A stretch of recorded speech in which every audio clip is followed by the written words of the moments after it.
नमस्कार, मैं पूनम शुक्ला स्वागत करती हूँ आपका प्रथम न्याय में। तो आज है हमारे साथ महाराष्ट्र के जाने माने उद्योगपति मंगेश पंगारे जी। उन्होंने क्षितिज ग्रुप एक छोटा सा एनजीओ से शुरू करके उसको इतने बड़े स्तर पे किस तरह से पहुंचाया, फिर एक उद्योगपति से एक राजनीतिक तक का उनका सफ़र कैसा रहा, आइए उनसे ही बात करके जानते हैं। तो सबसे पहले तो आपका स्वागत है सर हमारे चैनल। धन्यवाद। प्रथम न्याय न्यूज़ चैनल का मैं शुक्रिया करना चाहता हूँ कि आपने यहाँ मुझे मुलाकात के लिए बुलाया। धन्यवाद। तो सबसे पहले हम आपसे ये जानना चाहेंगे कि आपका बिज़नेस जो कि बहुत ही अच्छा चल रहा था, तो फिर आपने राजनीति में आने का डिसीज़न क्यों ले लिया? बिज़नेस तो कई सालों से चल ही रहा था। मेरे ख्याल से 8 से 10 साल हुए हम लोग बिज़नेस में आके। और बिज़नेस में भी जब हम लोग बिज़नेस चालू किया तभी भी हम लोग ने यही सोचा था, ये इंटेंशन के साथ हम लोग ने बिज़नेस चालू किया था कि लोगों को रोज़गार मिले, जो अनएजुकेटेड लोग हैं उनको रोज़गार मिले, जो एजुकेटेड लोग हैं उनको भी रोज़गार मिले। तो ये सोच से हम लोग ने बिज़नेस शुरू किया था। इसलिए हम लोग ने हाउस कीपिंग की कंपनी, सिक्योरिटीज़ की कंपनी, रिक्रूटमेंट जैसा फर्म शुरू किया, जहाँ तक लोगों को जितने हो सकता है युवा वर्ग को रोज़गार मिले। और यही सोच फिर राजनीति में भी आने के बाद भी हमारी यही है कि हर पीढ़ी को, हर युवाओं को रोज़गार मिलना चाहिए। तो कहीं ना कहीं सोच सेम है, इसलिए सोचा कि चलो राजनीति में भी हम लोग अपना।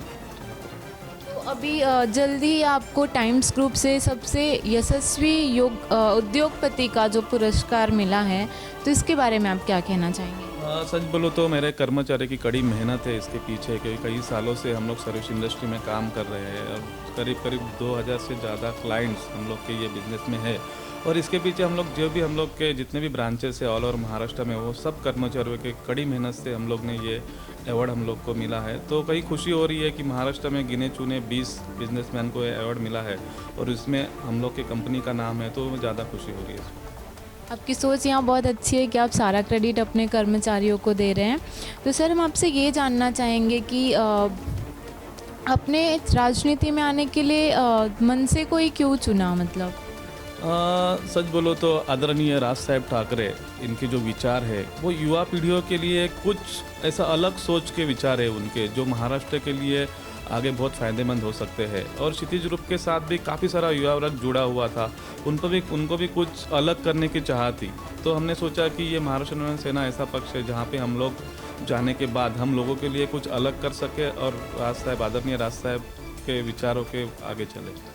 तो ऐसा माना जाता है कि मन से काफ़ी आक्रामक है और उत्तर भारतीयों को लेकर उनकी सोच थोड़ी अलग है। तो आपका जो वार्ड है वहाँ पे उत्तर भारतीय जनता भी बहुत है, तो आप किस तरह से उनको अपने साथ लाएंगे? ये एक बहुत बड़ा चैलेंज भी हो सकता है आपके लिए। हाँ, वो तो है, उत्तर भारतीयों की काफ़ी सारी संख्या हमारे वार्ड में है। बट आपको कहना चाहता हूँ कि आदरणीय राज साहब ठाकरे जी के विचार भी है। उनके विचार ऐसे नहीं है कि हम उत्तर भारतीयों के खिलाफ उनके कुछ विचार होते हैं।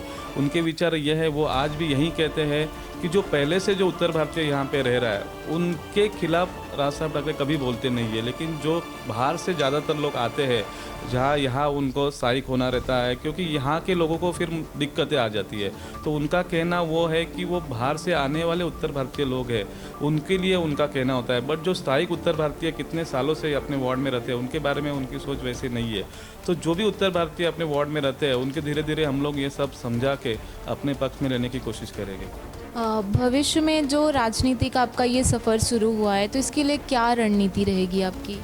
रणनीति एक्चुअली ऐसा हम लोग ने कोई बड़ा प्लान नहीं किया है, बट हम लोग की सोच ये है कि जो आज तक हुआ नहीं है, हम लोग देख रहे हैं कई सालों से राजनीति जो होते हैं, लोक प्रतिनिधि होते हैं, जो सेम काम, गटर, बाथरूम, यही सब काम सालों साल करते रहते हैं। बट कुछ अलग लोगों को देना, उनको शायद वो सोचते नहीं है या फिर उनकी इच्छा शक्ति नहीं होती है।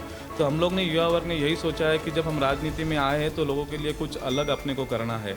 और उसी लिए हम लोग ने, आप देख रहे होगे कि 3 महीना मुझे हो गया राजनीति में आके, और हम लोग ने एक दिन भी ऐसे घलाया नहीं है। हर दिन हम लोग एक नई सोच लोगों को दे रहे हैं और बदलाव लाने की कोशिश कर रहे हैं। तो लोगों के लिए जब तक हम नया कुछ करेंगे नहीं, तब तक लोग जुड़ेंगे नहीं। तो यंग क्राउड जितने भी अपने साथ है, उनकी हर तरीके का अलग अलग लोगों की अलग अलग सोच है और हर सोच हम लोग आगे लेके जाना चाहते हैं।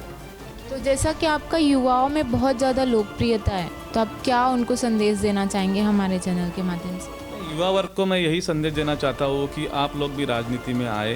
राजनीति बुरी नहीं है, हम कहते हैं कि राजनीति बुरी है, बट आपके पास अच्छा प्लेटफॉर्म है, आपके विचार अच्छे हैं, आपको लगता है कि हमें कुछ बदलाव आना चाहिए, अपने सोसाइटी में, समाज में कुछ बदलाव आना चाहिए, तो उसकी शुरुआत हमने खुद से करना चाहिए और राजनीति में आना चाहिए। क्योंकि राजनीति में आने के बाद आदमी धीरे धीरे हर चीज़ समझ लेता है और अपने विचारों से लोगों को प्रेरित करता है। तो वो हर युवा वर्ग ने राजनीति में आना चाहिए, ऐसे मुझे लगता है। तो सर आपको बहुत बहुत शुभकामनाएं आपके बिजनेस के लिए, आपके राजनीति के लिए। आपका बहुत बहुत धन्यवाद हमसे बात करने के लिए। धन्यवाद।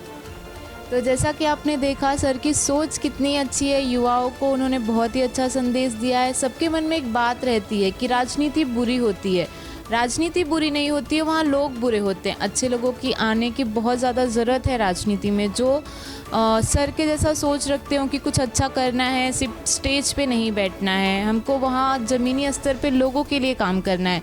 तो ऐसे लोगों की बहुत ज़्यादा ज़रूरत है राजनीति में। आज के लिए बस इतना ही। मैं पूनम शुक्ला, कैमरामैन रफ़ीक खान के साथ प्रथम न्याय।